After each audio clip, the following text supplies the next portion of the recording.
After the last-minute escalation, Israeli Prime Minister Benjamin Netanyahu went ahead to approve the ceasefire agreement in Lebanon on the basis of UN Security Council Resolution 1701 of 2006. And many questions are being asked about the profit and loss calculations after more than a year of war and the durability of the agreement.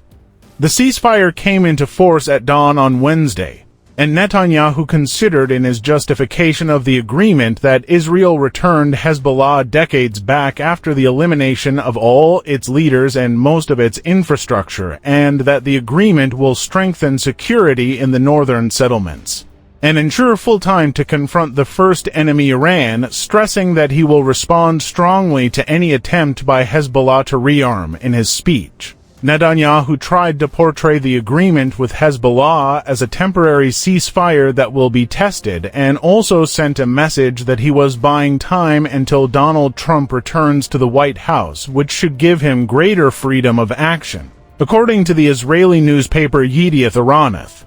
the Israeli mini-cabinet ratified the agreement, which was brokered by the United States and France, but it was opposed by the Minister of National Security Itamar Ben-Gvir, the heads of the northern towns, settlements, and the reserve army fighters, who demanded not to sign any agreement that does not include a sterile buffer zone several kilometers north of the border, and considered in a statement that the agreement that returns Hezbollah to the border near our homes is a criminal negligence that will be remembered forever on the Lebanese level. Speaker of the Lebanese Parliament Nabi Berri stressed that Lebanon has managed to thwart the effects of the Israeli aggression and appealed to all sects and political forces to keep Lebanon stronger and more united. According to the 13 terms of the agreement, Israel will withdraw from southern Lebanon south of the Blue Line within 60 days of its entry into force, to be replaced by the Lebanese Army and the United Nations Interim Force in Lebanon UNIFIL,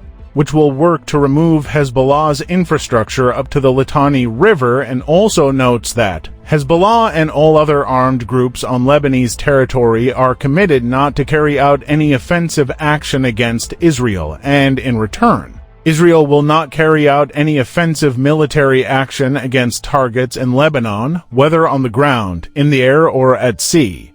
Israel and Lebanon recognize the importance of UN Security Council Resolution 1701. These obligations do not negate the right of Israel or Lebanon to exercise their inherent right to self-defense within the framework of international conventions. The official Lebanese security forces and army will be the only armed actors allowed to carry weapons or use troops in southern Lebanon. The sale, supply, production of weapons or weapons-related materials in Lebanon is supervised by the Lebanese government. All unauthorized facilities involved in the production of weapons and weapons-related materials will be dismantled.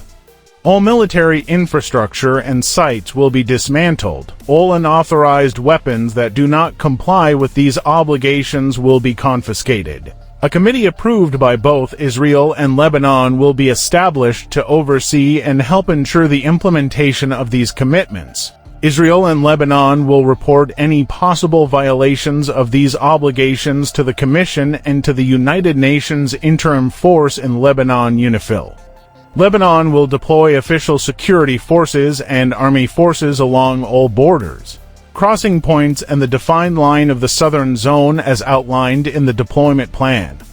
The United States will work on indirect negotiations between Israel and Lebanon to reach a recognized land border. The agreement does not refer to the creation of a buffer zone in the south, which was among Israel's first demands, and will allow residents of villages in the south of the country to return to their villages and homes. The agreement also provides for the formation of an international commission headed by the United States and France to monitor the implementation of compliance with the agreement, which will be based on Security Council Resolution 1701. The newspaper Yedioth Ahronoth pointed out that the agreement also does not include the issue of the freedom of operation of the Israeli army in Lebanon, which the Israeli side was insisting on.